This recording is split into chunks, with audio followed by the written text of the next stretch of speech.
students, today I am going to teach the poem A Thing of Beauty by John Keats. As you know very well, John Keats is known as a great romantic poet in English literature, and he has written about romanticism, love, nature and many more things in the life.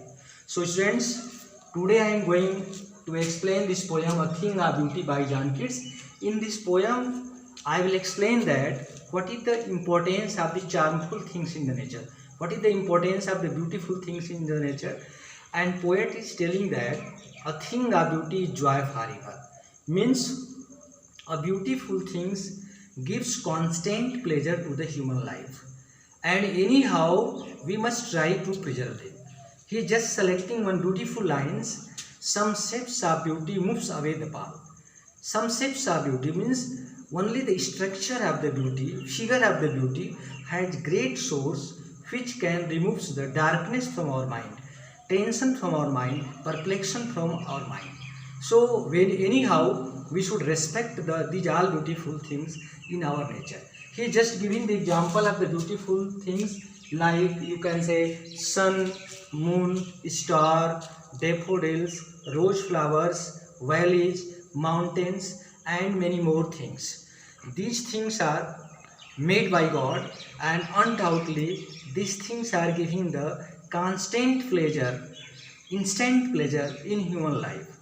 And if these beautiful things are available, are present in the environment, in the nature, we must feel safe to ourselves in the life, and there will be no any harm to the human being. But nowadays you can see that human beings are destroying the natural things. This is a great cause for the pain of human life.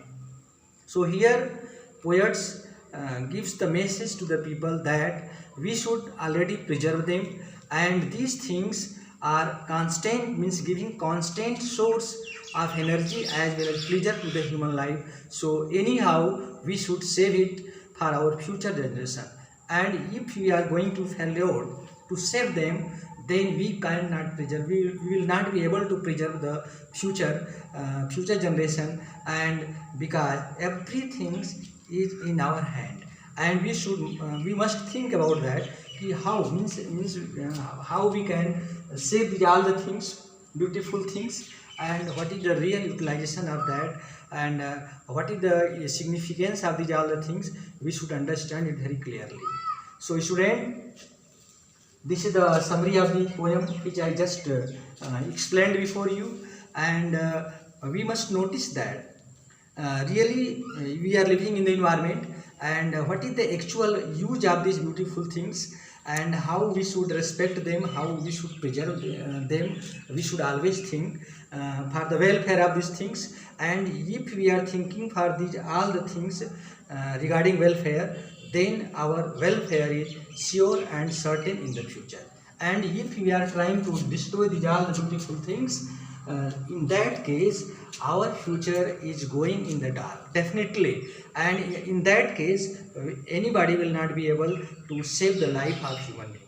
So this is the major information, major message given by poet John Keats, because as you know very well, John Keats is known as the great worshipper of the beauty, great worshipper of the charmity, and he has got the real symbol, means real charmity, real popularity in the field of English literature to write only the poem based on beauty, love and sympathy for the human being.